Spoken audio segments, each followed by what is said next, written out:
अश्विनीताई जगताप, कार्यक्रमाला आवर्जून उपस्थित असणाऱ्या सरिताताई बारणे, नाना काटे, अश्विनीताई चिंचवडे, जगदीश शेट्टी, श्रीधर वालेकर, बाळासाहेब नेवाळे, संतोष बारणे, कांतीलाल गुजर, धनाजीराव विनोदे, ज्ञानेश नवले, चेतन भुजबळ, विविध क्षेत्रातील इथं उपस्थित असणारे सर्वच प्रतिष्ठित नागरिक, माझे बंधू भगिनी, पत्रकार मित्र, तसंच ज्यांच्या विनंतीला मान देऊन आपण फॉर्च्यून हॉस्पिटलच्या उद्घाटनाच्या करता एकत्र जमलो ते राजेंद्रजी पवार, डॉक्टर प्रियंकाताई विनोदे, ओंकार पवार, स्वातीताई पवार, डॉक्टर कपिल जाधव, पवार परिवार, विनोदे परिवार, दळवी परिवार आणि माझ्या सहकारी मित्रांनो, देशात सर्वाधिक वेगानं विकसित होत असलेल्या राज्याच्या औद्योगिक विकासामध्ये केंद्रस्थानी असणाऱ्या आज आपल्या पिंपरी चिंचवडमध्ये आरोग्य सेवेत शहराच्या इथल्या नागरिकांच्या फॉर्च्यून हॉस्पिटलच्या रूपाने आणखीन एका महत्वाच्या आरोग्य सुविधांची भर पडलेली आहे। आज जागतिक आरोग्य दिन आहे। 7 जुलै 1948 ला जागतिक आरोग्य संघटनेची स्थापना झाली आणि 1950 पासून जागतिक आरोग्य दिन साजरा करायला जगामध्ये सुरुवात झाली आणि जवळपास 193 देशातल्या कोट्यवधी नागरिकांचं आरोग्य सांभाळण्याचं काम जागतिक आरोग्य संघटना करत असते। माझ्याकडे राजेंद्रजी पवार, आमचे धनाजीराव विनोदे, प्रियंकाताई विनोदे हे येत होते आणि मला सांगत होते की दादा अतिशय चांगल्या प्रकारे थेरगाव वाकड रोडवर अद्यावत असं 30 बेडचं फॉर्च्यून हॉस्पिटल आणि NICU आणि ICU operation theatre, sonography centre, x ray, pharmacy, टुडिको आणि 24 तास 7 दिवस 24/7 आपण ज्याला म्हणतो इमर्जन्सी सर्व्हिसेस लॅबोरेटरी सह हे सगळं आम्ही उभं केलेलं आहे आणि त्याच्या उद्घाटनाच्या करता अश्विनीताई, श्रीरंग बारणे, मी आणि बाकीच्या सहकाऱ्यांनी यावं।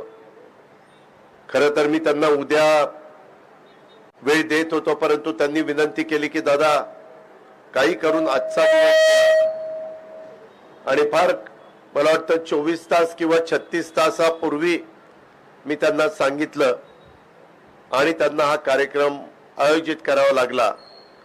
आपण देखील त्यांचे हितचिंतक त्यांना शुभेच्छा देण्याच्या करता मोठ्या संजय को सब कुछ दिखता है। I have been many trading sessions or learning sessions in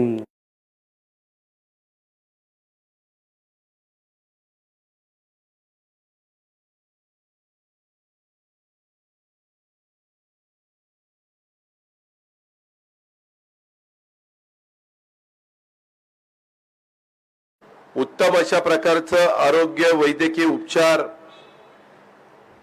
आरोग्य सेवा पण मिळेल आणि वैद्यकीय उपचार पण मिळतील। तुमचं जीवन त्याचं रक्षणाचं, आरोग्याचं रक्षणाचं कर्तव्य चांगल्या पद्धतीनं इथं अनेक डॉक्टर्स उत्तम प्रकारे पार पाडतील याबद्दल माझ्या मनामध्ये तीळमात्र शंका नाही।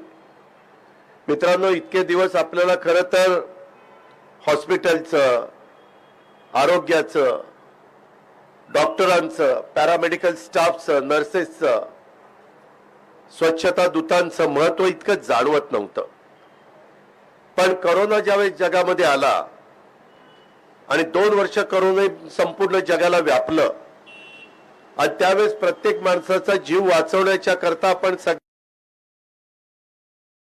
आपल्याही पिंपरी चिंचवडमध्ये महानगरपालिकेनं जॉम्बे हॉस्पिटल उभं केलं। अनेक महत्वाच्या YCM असतील किंवा बाकीची सगळ्या हॉस्पिटलमध्ये सुविधा देण्याचा प्रयत्न केला। ॲटो क्लस्टर मध्ये देखील आपण बेडची व्यवस्था केली आणि त्या अतिशय गंभीर अशा प्रकारच्या रोगाला, अतिशय लोकांच्या मनामध्ये भीती निर्माण झालेल्या एका रोगाला आपण परतून लावण्याचं काम केलं.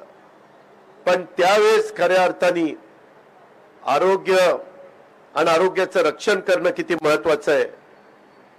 डॉक्टर आणि नर्सेस आणि पॅरामेडिकल स्टाफ किती महत्वाची भूमिका बजावतो आणि वेळेमध्ये उपचार नाही केले तर काय घडू शकतं, ह्या सगळ्याची किंमत आपण सगळ्यांनी मोजलेली. अनेक जीवाभावाची माणसं तुम्हाला मला सोडून गेलेली आपण त्या काळामध्ये पाहिलेली आहेत. मित्रांनो, हे आपल्या शहराच्या आणि परिसराच्या वैद्यकीय सुविधेमध्ये भर घालणारे हे हॉस्पिटल सुरू केल्याबद्दल मी राजेंद्र पवार, ओंकार पवार, स्वातीताई पवार, तसंच डॉक्टर सौ प्रियंकाताई विनोदे दळवी आणि विनोदे दळवी आणि पवार कुटुंबियांचं मनापासून आभार मानतो. त्यांना मनापासून धन्यवाद देखील देतो. ह्याच्यामध्ये डॉक्टरी पेशा आणि हॉस्पिटलच्या माध्यमातून हे रुग्णसेवेची सेवा मानवतेच्या दृष्टिकोनातनं आणि कर्तव्याच्या भावनेतनं तुम्ही सर्वजण निष्ठापूर्वक जपाल याबद्दल माझ्या मनात शंका नाहीये. आणि कुठलाही हितसंबंध आड येऊ न देता रुग्णसेवेचं व्रत ही सगळी लोक पार पाडतील, हे मान्यवर पार पाडतील. ह्या रुग्णसेवेच्या त्यांच्या कार्याला मी व्यक्तिशः माझ्या वतीनं आपल्या सर्व मान्यवरांच्या वतीनं मनापासून शुभेच्छा देतोच. परंतु एकंदरीतच सध्या देशात, राज्यात सगळीकडे निवडणुकीची धामधूम आहे. पहिल्या फेज मधलं मतदानाचे बद्दलचे अर्ज भरले गेलेले आहेत. दुसरा फेज, तिसरा फेज, चौथा, पाचवा, आपल्या राज्यात 5 फेजच आहेत, परंतु देशात 7 फेज मध्ये निवडणूक आहे. जनता त्याबद्दल योग्य तो निर्णय घेईल. कारण प्रत्येकाला मताचा अधिकार डॉक्टर बाबासाहेब आंबेडकरांच्या घटनेमुळे, संविधानामुळे मिळालेला आहे. त्याचा उपयोग देखील आपण अतिशय चांगल्या प्रकारे पार पाडाल याबद्दल माझ्या मनामध्ये तिळमात्र शंका नाही. हा पवार कुटुंबियांचा आणि विनोदे दळवी कुटुंबियांचा खाजगी कार्यक्रम असल्यामुळं मला अश्विनीताईंना, बारणेताईंना, नानाला, बाकीच्या माझ्या सहकाऱ्यांना इथं येता आलं नाही. तर आचारसंहितेमध्ये कुठलाही भंग करून चालत नसतं आणि त्याचा अतिशय व्यवस्थितपणे आपण सगळेजण विचार करून पुढे जात असतो. अधिक बोलून मी आपला सगळ्यांचा वेळ घेत नाही, परंतु आम्ही ज्यावेळेस वर उद्घाटन केल्यानंतर पाहणी करायला फॉर्च्यून हॉस्पिटलच्या निमित्तानं वर गेलेलो होतो. ग्राउंड प्लस परत पहिला, दुसरा, तिसरा, चौथा, पाचवा, 5 मजल्यामध्ये त्यांनी सगळी सुविधा दिलेली आहे.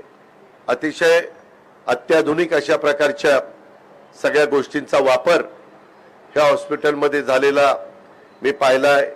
ते आयसीयू विभाग असेल किंवा मी ज्या गोष्टीचा मगाशी उल्लेख केला तो NICUचा विभाग असेल किंवा जनरल वॉर्ड असतील किंवा डॉक्टरांना बसण्याच्या करता, पेशंटला बसण्याच्या करता ज्या काही सुविधा लागतात त्या असतील, खाली चांगल्या प्रकारे मेडिकल औषधं तुम्हाला जी काही लागतात ती पण देण्याच्या करताची व्यवस्था इथं करण्यात आलेली आहे.